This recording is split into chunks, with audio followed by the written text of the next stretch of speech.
While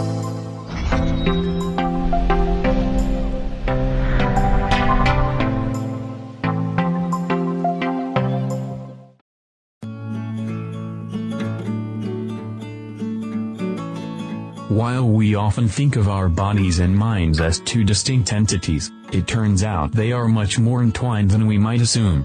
Researchers are continually finding evidence that the brain has a distinct power to manipulate the body's physiology. As these 10 examples show, the mind-body connection can work in our favor or detriment, depending on our knowledge of a situation and our ability to control our thoughts. Number 10. Drying sheets. Judging by their ability to meditate for hours on end, to abstain from food for days, and their vows of silence, most us would agree that Tibetan monks have better control over their minds and bodies than the average person. Still, what's particularly amazing is some of them can control physiological processes, such as blood pressure and body temperature, feats many medical doctors find astounding. In one of the most notable exhibits of their skills, a group of Tibetan monks allowed physicians to monitor the monks' bodily changes as they engaged in a meditative yoga technique known as Tummo. During the process, the monks were cloaked in wet, cold sheets, 49F, 9.4C, and placed in a 40F, 4.5C, room.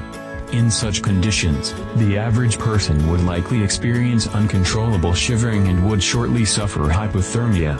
However, through deep concentration, the monks were able to generate body heat, and within minutes the researchers noticed steam rising from the sheets that were covering the monks. Within an hour, the sheets were completely dry. Although the display was fascinating to the doctors, for the monks it was an ordinary occurrence. In fact, new monks use Tummo as a way of proving their meditative strength and hold contests to see who can dry the most sheets in one night. The Buddhists say the heat they generate is a byproduct of the meditation, since it takes energy to reach a state of alternate reality, a place unaffected by our everyday world. Number 9. Multiple personality disorder. Multiple personality disorder, or dissociative identity disorder, is a mental condition that's interesting on many levels. Perhaps most intriguing of all is how some sufferers not only exhibit personality and behavior changes as they switch between their different identities, but some also have measurable physiological variations between each persona. For instance, one of a patient's personalities may need eyeglasses and another won't. Or, one identity might be diabetic and another will have perfect health. In such cases, it isn't simply a matter of the patients thinking they need eyeglasses or insulin. Their bodies actually go through legitimate alterations, such as differences in intraocular pressure or blood sugar levels. In one case, published by the American Psychiatric Press, a doctor noted how medications prescribed to a dissociative identity disorder patient had different effects depending on what personality took the drug. For example, when a tranquilizer was given to the person's childish persona, it made the individual sleepy and relaxed. However, when the adult personality was administered the same drug, it made him anxious and confused. Similar results were found with other patients and with a variety of different medications.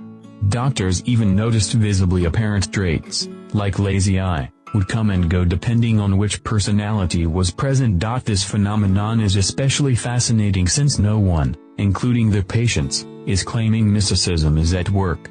On the contrary, it is a genuine example of the mind altering the body. Number 8. Placebo effect. A placebo is an inert substance or belief which produces real biological effects in humans. It's so widely accepted as fact that a placebo variable is included in most medical tests as way of proving if, say, a drug works on its own merits or because people think it works. There are tons of experiments showing the proof of the placebo, but one of the most amusing to watch is a test done by a group of Princeton students who decided to throw a non-alcoholic cake party for their unsuspecting classmates. The experimenters secretly filled a keg with oatmeal, contains about 0.4% alcohol while regular beer has around 5% alcohol, and then watched as their peers acted silly, slurred words, slept on the ground, and generally acted drunk. Although it's nearly impossible to get intoxicated on noodles, these college students had such a strong belief they were drinking standard beer that it affected their behavior. Curiously, researchers have discovered the placebo effect is somehow getting stronger, and some drugs that have been on the market for years, such as Prozac, are now proving less effective than placebos. Naturally, this is a major issue for big pharmaceutical companies, which has left many scrambling to conduct neurological studies in an effort to come up with new ways to safeguard their industry from ordinary sugar pills. Incidentally, Big Pharma is currently more profitable than Big Oil, so there's quite a bit at stake. Number 7. Nocebo effect.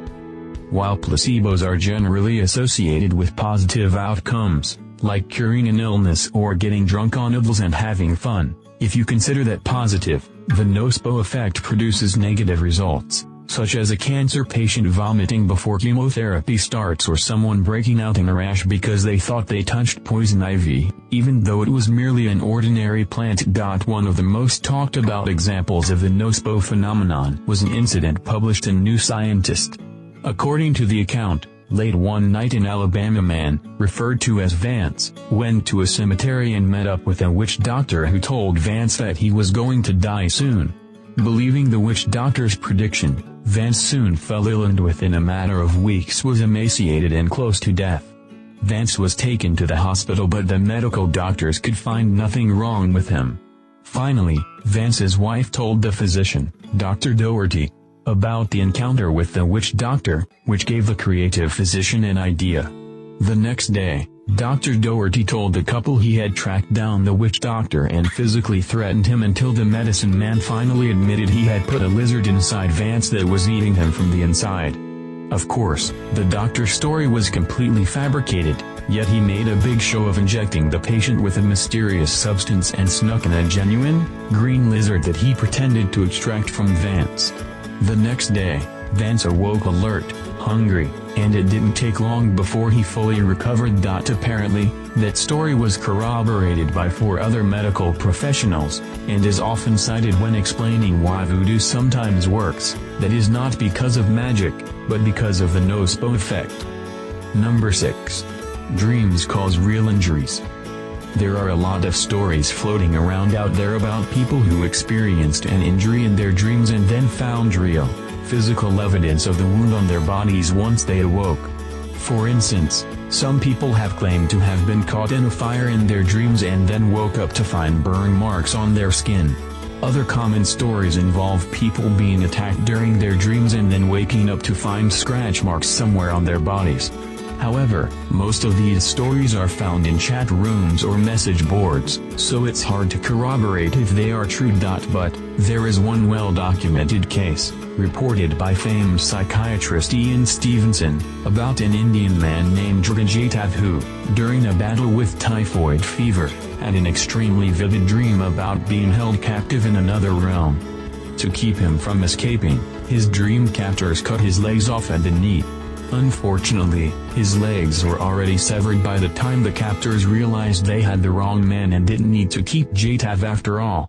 When Jatav asked how he could leave with no legs, they offered him several pairs of legs. He picked out his own pair, and then they were miraculously reattached.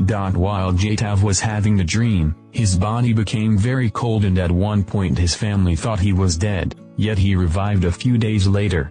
Once he was awake, his sister and neighbor noticed deep fissures around his knees that weren't there previously. X-ray photographs showed no abnormality below the surface of the skin, which led Jatav and his family to believe the marks came from his dream experience. Dr. Stevenson met Jatav some 30 years later, 1979, and took pictures of the still visible scars. Although Stevenson did not witness the event, he apparently believed the story, which was confirmed by all involved, and he even included the account and photographs in his book Reincarnation and Biology, a contribution to the etiology of birthmarks and birth defects. Obviously there's no scientific proof to this intriguing account, but it's not too far-fetched considering what we already know about the power of the brain over the body. Number 5. Yogis nearly stop heartbeat. Like the Tibetan monks, Indian yogis seem to have an unusual talent for manipulating their physiological processes while in deep meditation. After hearing stories of yogis spending 28 days underground and surviving, in 1936, a French cardiologist named Thérèse Brosse traveled to India to see if the yogis truly did have such talents.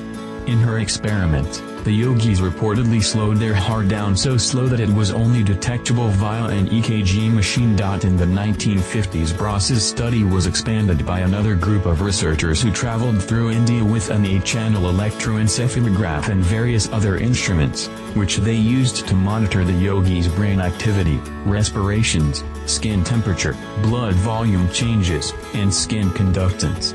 2 of their test subjects were placed in airtight sealed boxes, on 2 separate occasions, and were monitored for 8 to 10 hours.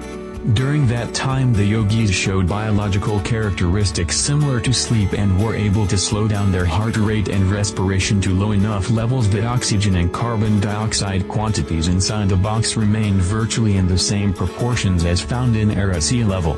Thus, it was shown that by slowing down their bodily processes and not panicking, as most would do, the yogis could survive a live burial for far longer than the average person, possibly even weeks longer. Number 4. Sports visualization. Many athletes claim it helps them perform better when they play the game in their minds before ever stepping foot on the field or court. While we might assume doing so is just a mental exercise that enables them to better focus on the game, there might be more concrete changes happening inside the body. Take, for example, Air Force Colonel George Hall, who was locked in a small, dark North Vietnamese prison for 7 years. While most would lose their minds in such circumstances, Hall went to his happy place, so to speak, by mentally playing golf every day of his imprisonment. His visualizations were extremely in-depth and included everything from hitting the ball off the tee, raking the sand traps, feeling the wind, and of course tapping the ball into the hole. Regardless of being weak and 100 pounds lighter than before his capture, one of the first things Hall wanted to do after his release was play a legitimate round of golf. He was invited to the Greater New Orleans Open, where he astoundingly shot a 76. When a member of the press suggested his performance was a case of beginner's luck, Hall replied, "Luck, I never 3-putted a green in the last 5 years." So, despite his physical deterioration and not stepping on a course in over 7 years, his body had developed muscle memory based simply on his imaginings. Number 3. Blockout pain. Jack Schwartz, a Dutch Jewish writer, also lived in horrific conditions while forced into a Nazi concentration camp during World War II. Like so many others, he was beaten, starved, and tortured beyond what most of us can comprehend. To cope with his situation, he began the practice of meditation and prayer, which he developed to the point where he could block out the pain of his torment and subsequently withstand his situation. After his release, Schwartz continued his mind-over-matter practice and occasionally demonstrated his skills by putting a long sailmaker's needle through his arm without injury. He also displayed his ability to regulate his body's blood flow by causing the puncture hole in his arm to bleed or stop bleeding at will. Schwartz was studied by researchers at the Menninger Foundation, who found that he could indeed control many of his bodily processes with only his mind. Furthermore, through an electroencephalograph, they determined his brain had different electrical activity as compared to most other test subjects. According to Schwartz, he could also see people's auras, which allowed him to gauge their physical, emotional, spiritual, and mental conditions. Number 2. Positivity and meditation. Undoubtedly it's difficult to keep a positive attitude when you're facing a life-threatening disease, but, based on a variety of medical studies, doing so may mean the difference between living and dying. For example, in 1989, Dr. David Spiegel of Stanford University conducted a study on 86 women with late-stage breast cancer. Half of those women received standard medical care while the other half were given weekly support sessions in addition to the standard medical care. During the sessions the women shared their feelings, talked with other patients, and generally had a positive outlet where they could cope with their illness. At the end of the study, the women in the support group lived twice as long as those not in the group. In 1999, a similar study found that cancer patients who have feelings of helplessness and hopelessness have a lower chance of survival. In recent years, David Seidler, writer of The King's Speech, claimed to have eliminated his cancer through meditation and imagination. After battling bladder cancer for years and only 2 weeks away from surgery, Seidler decided to see if he could get rid of the cancer through his imagination. He admittedly thought the idea was a little woo-woo, but by that point he figured he had nothing to lose. So, he spent the 2 weeks leading up to his surgery envisioning a clean, cream-colored, healthy bladder. When Seidler went in for his pre-surgery biopsy, the doctor was stunned to find a distinct lack of cancer. He even sent the biopsy to 4 different labs for testing. While Seidler believes his visualization were behind the cancer's disappearance, his doctor labeled it a spontaneous remission. Number 1. Boosts weight loss. It seems counterintuitive that increasing numbers of people are claiming to put a greater effort into exercising and eating a nutritious diet, yet there are more obese people in the world than ever before. Some researchers think positivity is a missing variable in the weight loss equation, and a lack of it is what's keeping people chubby. To prove the point that the mind has a major impact on the body, Harvard psychologist Helen Langer conducted an experiment on a group of predominantly overweight hotel maids who, judging by their daily activity levels, should have been thin.